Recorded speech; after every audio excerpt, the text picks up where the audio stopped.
Col·lectius en xarxa. Diversitat i visibilitat en format podcast.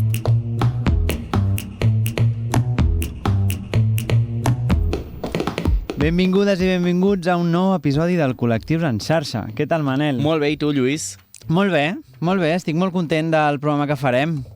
Perquè, mira, parlarem de chemsex un altre cop, però des d'un altre lloc, des d'un lloc diferent. No tant per entendre què és, que per això crec que els oients tenen alguns altres episodis del Col·lectius per entendre què és aquest concepte, sinó per explicar-nos què explica de nosaltres, no? Que sobre els nostres cossos i sobre la manera com vivim el desig en el segle XXI. Jo crec que molt especialment els homes gais i bisexuals, jo diria. Molt bé, bueno, doncs... ara ens contestaran. Exacte, trobarem respostes a aquestes preguntes. Per parlar de tot això ens acompanyaran Carlos Rubio, psicòleg i fundador d'Espacio Faro, que ja l'hem tingut aquí moltes vegades, amic del programa. Molt bé. Per tant, si vols, comencem. Anem per feina. Vinga, doncs. Avui, al Col·lectius en xarxa, recuperar el cos. Comença el Col·lectius en xarxa amb Lluís Rodríguez Lago i Manel Ferrer. Que no començarem de zero, Lluís, però fem una petita explicació, Això no? mateix, sí. Anem a centrar una mica al tema, com sempre fem. Quan parlem de chemsex, ens referim a aquestes pràctiques sexuals que s'utilitzen en què s'utilitzen determinades substàncies psicoactives per modificar, intensificar o prolongar l'experiència sexual. Tot i que... Això és molt reduccionista, però tot i que és un fenomen que no afecta exclusivament homes gais i bisexuals, sí que és en aquests entorns on ha estat més estudiat. Diversos informes europeus han assenyalat que el chemsex és un fenomen complex on intervenen factors socials, emocionals, comunitaris i culturals i que no pot entendre's únicament des del consum de drogues o des del sexe només o només des del col·lectiu, sinó que forma part d'una cosa com més holística, no? Més completa.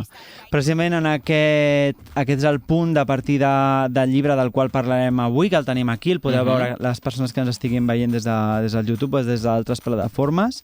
Una obra que evita tant la moralització, que a mi m'ha agradat molt aquest punt de partida, com la idealització del fenomen i que proposa una mirada molt més profunda sobre el cos, el desig i la nostra manera d'estar al món. Col·lectius en xarxa, el programa queer de la xarxa que vol fer-te reflexionar sobre tot allò que algun cop t'has preguntat.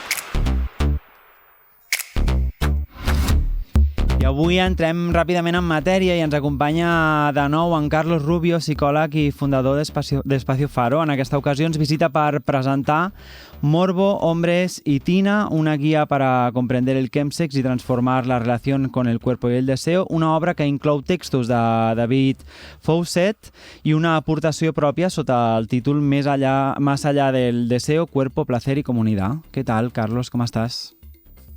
Molt bé. Moltes gràcies per convidar-me novament al Col·lectius. Jo encantat d'estar aquí amb vosaltres i de poder presentar el meu primer llibre, no? Que és amb la col·laboració, fent col·laboració amb el David Fawcett i contentíssim. Que bé.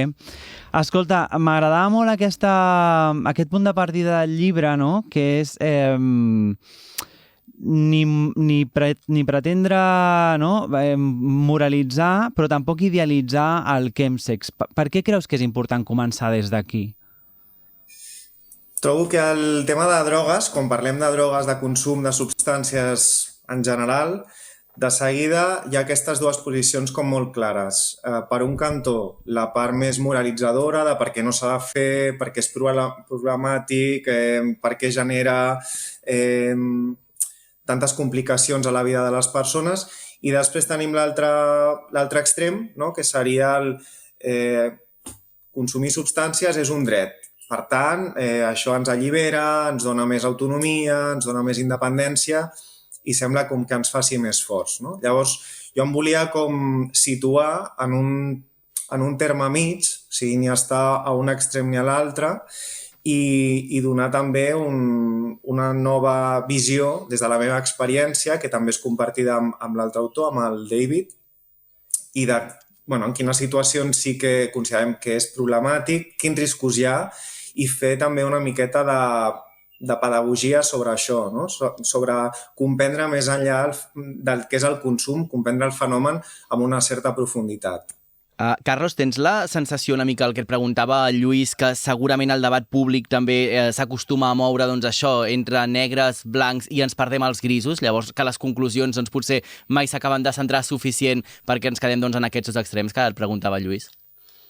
Sí, exacte. O sigui, jo penso que no és una qüestió només d'aquest tema, sinó que ara mateix estem en un moment històric on la societat està molt polaritzada, no? Tant en les qüestions de la política com en altres aspectes, i amb la droga doncs, això és algo bastant, penso jo, tradicional, no? Que han sorgit aquests dos cantons com el que està a favor d'aquest consum de substàncies perquè significa alliberar-se, de disfrutar de la nostra autonomia, ser independents, fer el que vulguem amb la nostra vida, no? Com un dret, i per l'altre extrem, doncs tot el contrari, no? Aquesta part més moralitzadora, més de el que no s'hauria de fer, els perills que hi ha sobre això, la problemàtica que va associada.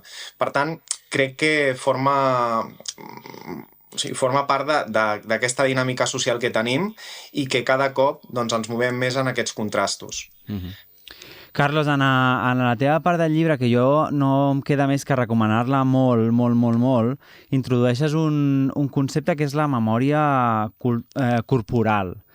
Ens ho pots explicar una miqueta, què és això de la memòria corporal?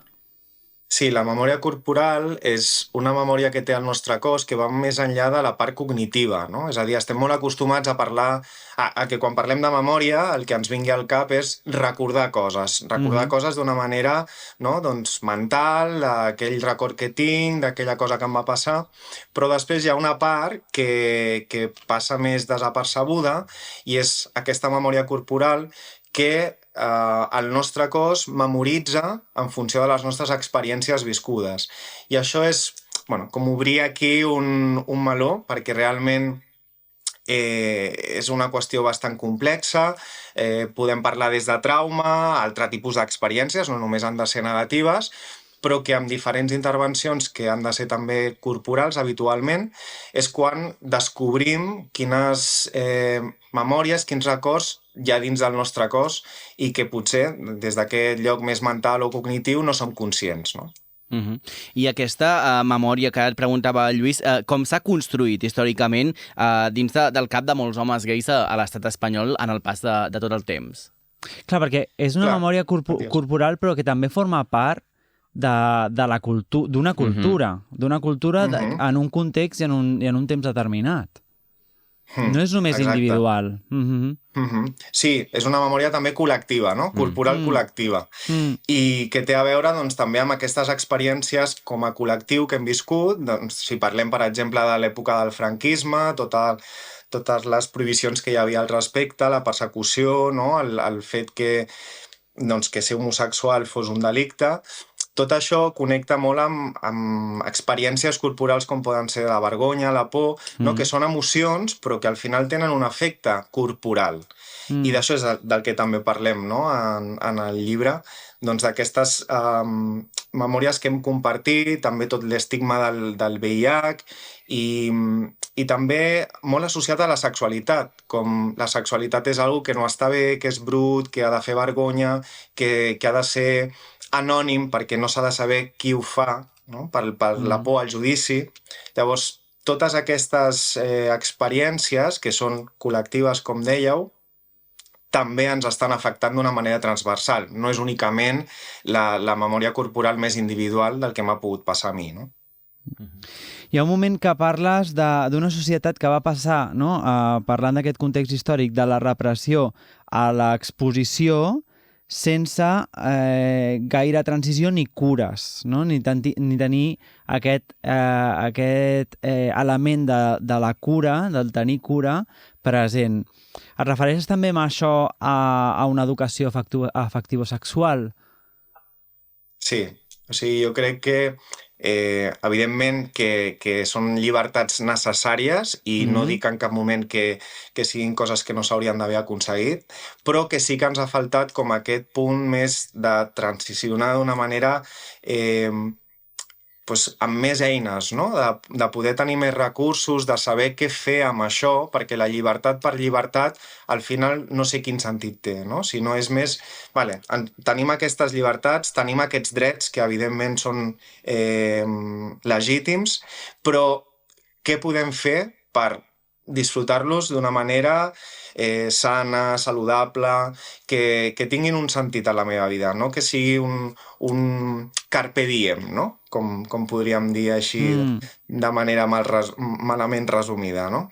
De fet, hi ha una frase molt potent en el llibre que és la possibilitat d'elegir no garantizava la capacitat d'elegir en coherència con uno mismo. Què ens diu aquesta frase sobre la manera com entenem avui dia la llibertat o el sentiment de llibertat? Clar, això va molt lligat amb el que us deia. Al final, el fet de poder escollir, de tenir aquesta disponibilitat d'opcions, que abans estic parlant molts anys enrere, no? Però bueno, encara hi ha coses que també són recents. De seguida agafem aquesta sensació de podem fer el que vulguem.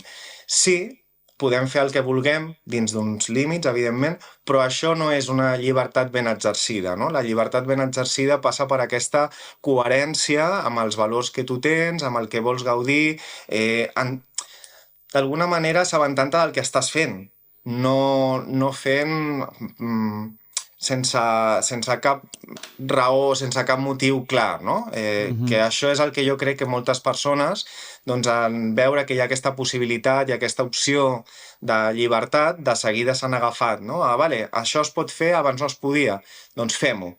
Fem-ho, però per què ho estic fent, no? Falta aquest plantejament i aquesta base com més de consciència. En el llibre, parlant d'això del que estaves dient ara, parafraseges a vegades, no? Comentaris que reps tu en consulta, no?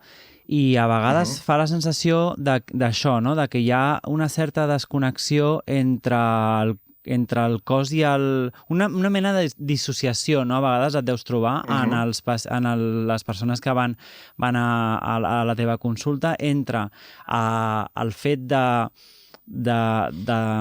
participar, no? D'escenes de sexe o de chemsex directament, i el fet de passar-ho per la consciència, no? De saber si estan perquè volen, perquè formen part, perquè volen formar part. No sé, hi ha una mica d'això, oi? Sí, de fet això està molt connectat amb el que dèiem a l'inici, no? Que crec que, no sé si s'ha entès bé, però aquesta diferència entre la moralització i el que considera l'altre extrem, no? Que considera que és disfrutar d'aquesta llibertat i tal. Sí, exacte. El meu punt, no? Que és aquest terme mig, per poder entendre quines són les necessitats que hi ha més enllà d'aquesta etiqueta, no? Estic en chemsex o estic consumint. O sigui, quines necessitats tenen aquestes persones, que moltes vegades tampoc ells són conscients. És a dir, vale, jo estic consumint, però potser no estic consumint només perquè em sembli que puc gaudir d'aquesta llibertat del meu cos, de tenir un sexe amb qui vulgui, les hores que vulgui, sota els efectes de les substàncies. No, és que potser jo el que estic buscant és un grup on em senti que puc pertànyer. I això és algo que torna a estar relacionat, no, amb aquesta memòria corporal de la que parlàvem, amb aquestes experiències col·lectives que nosaltres, no, com a homes tant gais o bisexuals, homes del col·lectiu, que jo centro al meu llibre en aquestes persones, estem molt afectats per això, no? Hem patit molt de no pertànyer, de ser rebutjats, de ser estigmatitzats, de ser apartats. Moltes persones de les que estan sota aquest fenomen, no? Sota els efectes del chemsex, el que els està passant, entre altres coses, és això, no? Busco un grup d'iguals, un grup on tingui coses en comú, on no senti por, on em pugui enfrontar d'una manera segura, no? A les meves inseguretats, i això és estar sota els efectes de certes substàncies que es donen en el chemsex, no? Que hi hagi sexualitat entremig tampoc penso que sigui gratuït, no? També és una manera de sentir que ens vinculem, de sentir que tinc un contacte més proper a l'altre, però clar, l'estic tenint des d'un lloc on jo no estic connectat amb mi, on jo estic dissociat, com deies ara. Ja. Al final és entendre una mica que el chemsex ha tingut aquest terreny abonat, sobretot en el col·lectiu d'homes, jo crec més, perquè forma part, perquè està passant en un context social determinat, no? Perquè potser podríem també en un altre moment parlar de per què els homes gais sí que estan i estan acudint d'alguna manera amb més assiduïtat o amb més nombre que les dones i aquí és on entrava allò de la idealització, no? Perquè a vegades fa l'efecte que quan tractem aquest tema a vegades de forma molt banal podem entendre que tot ho fem perquè volem i som perquè hi volem ser i al final, doncs això, formem part d'un context, passa a les ciutats, és molt curiós que només passi a les ciutats, a les grans ciutats, a l'estat espanyol estem parlant, no? Em sembla que de Madrid, Barcelona, València. A més, és curiós perquè si llegiu el llibre veureu que a cada ciutat passa d'una manera diferent, també fruit de la idiosincràsia i de les relacions que es produeixen en cada ciutat, i que està passant en un moment de capitalisme ferm i de consumisme, no? I on també hi ha aquesta cosa de l'acumulació d'experiències, no? D'aquella cosa frívola del llistat, no? Avui érem 15, o no? En un mes han passat per aquí 30 persones, no? Aquestes coses, clar, no? Quantificar, no? Quants més, millor. Això és el que ens dona d'alguna forma un estatus social i quantificar ens dona una seguretat. És una que hem viscut, que hem tingut i que es pot comptar. És com... És d'una altra manera, no? Carlos, amb tot això que ara ens estaves explicant i justament doncs, com l'estímul ens feia viure aquesta experiència, pot ser que també acabem perdent la capacitat de connectar amb experiències profundes quan de manera volguda vulguem fer-ho? Aquest jo crec que és un dels efectes més greus d'aquest tipus de consum. Sembla que pugui ser algú, que si en un moment donat ho hem sabut fer, per què ara no? Però sí, és algo que jo aquí no aplicaria la típica anècdota, no, d'anar en bicicleta és algo que mai s'oblida. Doncs jo crec que vincular-se d'una manera profunda sí que es pot oblidar. Sobretot si t'estàs acostumant i si estàs donant-li aquest missatge al teu, ja no diria només cos, sinó també al teu cervell, que crec que és una part fonamental en les qüestions de consum i de quan parlem de drogues. I aquesta és la part que més costa. Com puc tornar-me a vincular d'una manera profunda sense trobar com aquesta via directa a estalviar-me, sentir la meva vulnerabilitat, sentir les meves pors, les meves inseguretats quan estic davant de l'altre. I sobretot també quan estic davant d'un altre que m'agrada. Clar. Aquí crec que és on en el llibre tu expliques que és com una part més feixuga de la recuperació, no? Perquè aquest reconnectar del que parlarem en uns minuts, no? Aquest recuperar el cos pot començar a passar per les coses més petites, no? Per la respiració, per entendre la carícia, per tornar a entendre coses com molt bàsiques del contacte amb l'altre. Però abans d'entrar aquí, m'agrada també que en la teva part del llibre que estem ensenyant avui parles de zones invisibles del chemsex i del que em fa l'efecte a mi, que són debats que no ens agrada tenir quan ens apropem a aquesta realitat, no? Perquè tu parles de 3 zones invisibles. Parles de consentiment, que aquí n'hem parlat, Sí. Perquè és fàcil entendre que quan hi ha drogues pel mig el consentiment es dilueixi una miqueta o molt. Parles de prostitució i parles de criminalització, no? En aquest àmbit. Clar, són 3 punts que primer passen desapercebuts quan estem parlant de chemsex, no? De seguida les idees que tenim al nostre cap quan ens parlen de consum doncs és, i de sexe, doncs serà una orgia, gent tenint relacions sexuals, disfrutant o no disfrutant, col·locats, tal. Però hi ha tot aquest submón que està per sota d'aquesta primera idea que podem tenir i que jo crec que ens incomoda, com deies tu ara a l'inici de la pregunta, perquè són qüestions que ens fan repensar què els hi està passant a aquesta gent, no? Quina vulnerabilitat tenen associada a la seva situació, quines desigualtats hi ha, el tema del poder. Llavors, la criminalització jo crec que no és algo nou dins del nostre col·lectiu, que ens criminalitzin per alguna cosa que estiguem fent és tradició, no? És tradició, sí. I aquí hem parlat vegades, no?, de certes actuacions policials en certs llocs, no?, molt concrets, no?, i la manera de fer-se aquesta actuació també, sí. Exacte. Després, tot el tema del treball sexual, que el treball sexual està també molt present en les qüestions d'aquest tipus de consum. Hi ha gent que fins i tot ha accedit al consum a través d'aquesta feina, no?, del treball sexual, doncs, perquè els seus clients és el que els hi demanen, perquè si no, no hi ha manera de poder tenir certs serveis i els hi paguen més, tal. Llavors, això també és interessant. El treball sexual també entès des d'un altre lloc, que també hi ha persones que arriben a fer treball sexual a canvi de substàncies, no? És a dir, jo m'ofereixo sexualment a tu i tu em proveeixes doncs, de certes substàncies que jo no puc pagar-me o no puc aconseguir d'una altra manera. Doncs això també és, crec que, molt important. I el tercer punt, recorda mal, ara que m'he quedat així... El consentiment, evidentment. El consentiment és el gran tema, no? Perquè si estem sota els efectes d'una substància, com podem assegurar que hi ha un consentiment? I ja no parlo de situacions en les que hi ha persones que potser estan en un estat semi-inconscient o inconscient, que evidentment aquí no és qüestionable, no? Però quan estem conscients entre cometes, perquè estem sota aquests efectes, estem alterats. Què tant de consentiment hi ha, no? Clar.